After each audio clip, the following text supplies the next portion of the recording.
Hello my friends, welcome back to the story house. Today, I want to tell you about a boy who had nothing, no money, no home, sometimes not even food. But this boy became one of the most famous people in the world. His name was Charlie Chaplin. How did he do it? Stay with me. And if you enjoy stories like this, please subscribe to hear more. It was a cold evening in London, 1895. A small boy sat on a street corner. His name was Charlie Chaplin. He was only 6 years old. He was hungry. He was cold. His clothes were old and dirty. Charlie looked at people walking by. They did not notice him. Nobody stopped. Nobody helped. Charlie's life was very difficult from the beginning. His father left the family when Charlie was very young. His mother, Hannah, tried to take care of Charlie and his brother Sidney. She was a singer. She performed in small theaters, but she did not earn much money. Sometimes she could not work at all. Then she became sick. Her voice stopped working. Without her voice, she could not sing. Without singing, there was no money.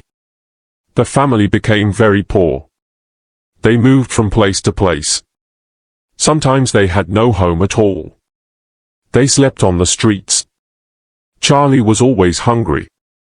He wore the same clothes every day. Other children laughed at him.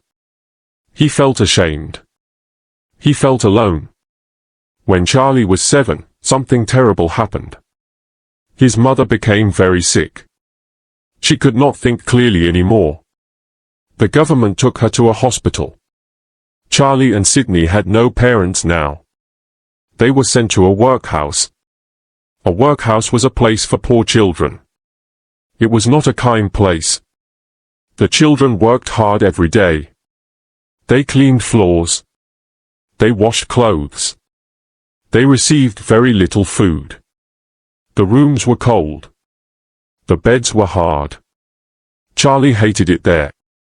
But even in this dark time, something special happened. Charlie discovered something inside himself. He could make people laugh.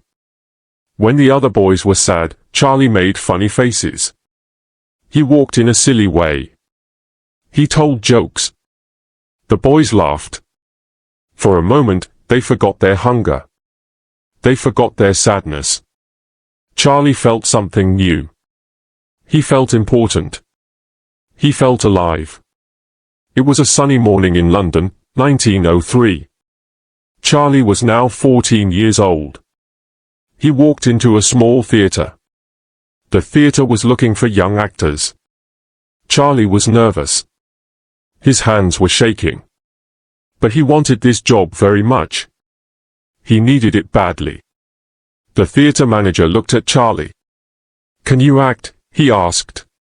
"Can you make people laugh?" Charlie did not answer with words. He began to move.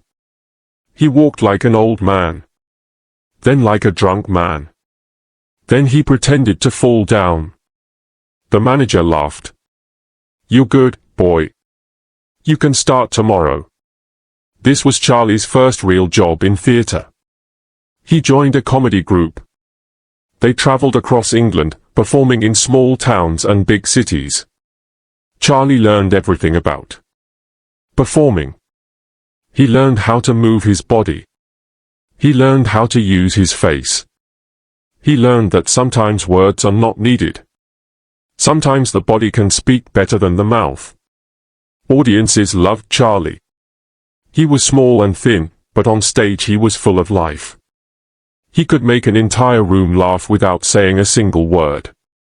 He moved like water, fast and smooth. People had never seen anything like him. But life was still not easy.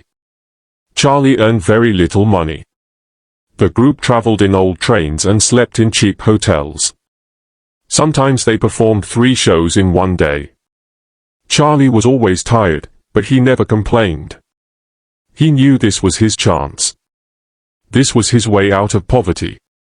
Years passed. Charlie improved more and more. He joined bigger theater companies. He played larger roles. More people began to recognize his name. Then in 1910, something happened that changed everything. It was a grey morning in September. Charlie stood on a large ship leaving England. It was heading to America. He looked out at the ocean. He felt both afraid and excited at the same time. An American theater company had invited him to perform in New York. This was a huge opportunity. America was the land of dreams. It was a place where you could become somebody. Charlie did not know what would happen, but he knew he had to try. When he arrived in New York, everything felt different. The buildings were taller. The streets were wider. The people moved faster. Everything was bigger, louder, and brighter. For a moment, Charlie felt small again, like that little boy on the streets of London. But he did not give up. He performed with the theater company all across America. They visited New York, Chicago, San Francisco, and many other cities. American audiences loved him. They laughed at his movements. They loved his energy. They admired how he could tell a full story without using words. Then in 1913, something amazing happened. A man from a movie company saw Charlie perform. His name was Max Sennett, and he made comedy films. He saw something special in Charlie. After the show, he approached him. "I make movies," he said. "I want you to be in my films. I will pay you $150 every week." Charlie could hardly believe it. $150 a week was more money than he had ever imagined. But there was one problem. Charlie had never acted in a movie before. He knew nothing about cameras or film. Would he be good enough? Charlie thought for a moment, and then he said yes. In January 1914, on a cold day in Los Angeles, Charlie walked into Keystone Studios for the first time. This was where movies were made. He saw cameras, bright lights, and actors everywhere. Everyone seemed busy. Everyone knew what to do. Charlie felt lost. His first films were not very good. He did not understand how to act for the camera. In theater, you act big so people far away can see you. But in movies, the camera is close. You must act smaller and more natural. Charlie had to learn everything again. At first, the director told him exactly what to do: stand here, move there, do this. But Charlie did not like that. He wanted to create something of his own. He wanted to be different. Then one day, the director said, "We need to film in 30 minutes. Go find a costume, something funny." Charlie went to the dressing room. He looked at all the clothes. He chose a small jacket. It was too tight. He picked big pants. They were too loose. He found large shoes, a small hat, a cane, and a tiny mustache. He put everything on and looked in the mirror. Something magical happened. A new person stared back at him. This person was poor, but proud. Small, but brave. Sad, but funny. A person with a kind heart. Charlie walked onto the set. Everyone stopped and looked at him. Then they began to laugh. The character was perfect. This was the birth of the little tramp. This character would make Charlie Chaplin famous around the world. The little tramp became his most beloved role. In every film, he was poor. He wore the same old clothes. He had no money, but he always tried to do the right thing. He helped people. He fell in love. He stood up to bullies. He made people laugh, but he also made them cry. People everywhere loved the little tramp. They saw themselves in him. Everyone knew what it felt like to be small. Everyone knew what it meant to struggle. But the little tramp never gave up. He kept walking forward, even when life was hard. That gave people hope. It was a warm evening in 1915 in Los Angeles. Charlie sat in his small apartment, reading a letter. The letter was from a major movie studio. They wanted him to make films for them. They offered him $1,250 every week, plus a bonus. Charlie read the number again. $1,250 every week. Just 1 year earlier, he had been earning $150 a week, and he thought that was incredible. Now this felt almost unreal. Charlie signed the contract. He made more films, and each one was better than the last. He learned quickly. He was no longer just an actor, he began directing his own films as well. He took control of everything. He chose the stories, selected the actors, and decided how every scene would be filmed. He was becoming a true artist. His films grew more popular. People lined up outside theaters to watch them. Children loved him. Adults loved him. Both rich and poor laughed at his films. Charlie Chaplin became the most famous movie star in the world. But Charlie wanted more than laughter. He wanted his films to have meaning. He wanted to touch people's hearts. So he added emotion to his comedy. In his films, the little Tramp was still funny, but now he was also deeply human. He felt joy, pain, love, and loss. In 1921, Charlie made a film called The Kid. It told the story of the little tramp finding and caring for a poor child. The film was funny, but it was also deeply emotional. People laughed, and they cried. It was one of the first films to do both so powerfully. It became a huge success. Charlie was no longer just a star. He had become a legend. But success also brought new challenges. It was a bright morning in 1919 in Hollywood. Charlie sat at a large table with 3 other men, Douglas Fairbanks, Mary Pickford, and D.W. Griffith. All of them were famous actors and directors. That day, they made an important decision. They created their own film company, called United Artists. This was a revolutionary step. Before this, big studios controlled everything, the actors, the money, and the films. But now, Charlie and his partners were free. They could make any film they wanted. They could take their time. They could focus on art, not just entertainment. For Charlie, this was a dream come true. In 1925, he made The Gold Rush. It took more than a year to complete. In the film, the little tramp travels to Alaska in search of gold. He faces cold, hunger, and danger. In one famous scene, he is so hungry that he cooks his shoe and eats it like a fine meal. People laughed, but they also felt his pain. The film was beautiful, funny, and deeply emotional. It became one of the greatest films ever made. Then in 1931, Charlie made City Lights. This was a special time in cinema. Other movies now had sound, actors spoke and sang. But Charlie chose to keep his film silent. He believed that the body and face could tell a story better than words. And he was right. City Lights had no dialogue, yet it made people cry more than many talking films.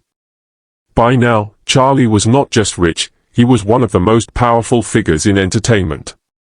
He owned his own studio and had complete creative freedom. The poor boy from the streets of London now had everything. But the world was changing, and new troubles were coming. It was a cold afternoon in 1940 in Hollywood. Charlie was working on a new film. This one was different, it was political. The film was called The Great Dictator. It told the story of a cruel dictator who looked like Adolf Hitler. Making this film was risky. America was not yet at war, and many powerful people did not want Charlie to make it. They said it was too political and dangerous. But Charlie refused to stop. He believed the message was important. In the film, he played 2 roles, a kind Jewish barber, similar to the little tramp, and a cruel dictator. At the end, the barber delivers a powerful speech about freedom, kindness, and humanity. When the film was released in 1940, it was a huge success. People loved it. But it also created enemies. Some accused Charlie of being a communist. They called him dangerous. They said he was against America. This was the beginning of difficult times for Charlie. The U.S. government started watching him closely. They investigated him, looking for something wrong. Newspapers began writing negative stories about him. Some people even called him a traitor. In 1952, Charlie left America to visit Europe. While he was away, the American government cancelled his visa. They said he could not return unless he answered questions about his political beliefs. Charlie was shocked. He had lived in America for 40 years. He made his greatest films there. He became famous there. And now, they did not want him back. He felt hurt. He felt angry. So he made a decision: he would not return. Charlie moved to Switzerland with his family. He once said, "I don't need America. America needs me." For 20 years, Charlie could not go back to America. He continued making films in Europe, but it was not the same. He missed Hollywood. He missed his friends. He missed the place where he became Charlie Chaplin. Then, in April 1972, something special happened. It was the night of the Academy Awards in Los Angeles. After 20 years, Charlie returned to America. He came to receive a special award for his lifetime work in film. He was now 83 years old. He walked slowly onto the stage. He was small and thin. His hair was white, but his eyes were still bright. When the audience saw him, they stood up. The entire room stood and applauded. They clapped for a long time. Some people were crying. Charlie looked at them and smiled. He said only a few words: "Thank you. Thank you so much." That moment was powerful. It was healing. America remembered why they loved Charlie Chaplin. They remembered the joy he gave them. They remembered the little tramp. They remembered the laughter. They forgot the politics. They forgot the anger.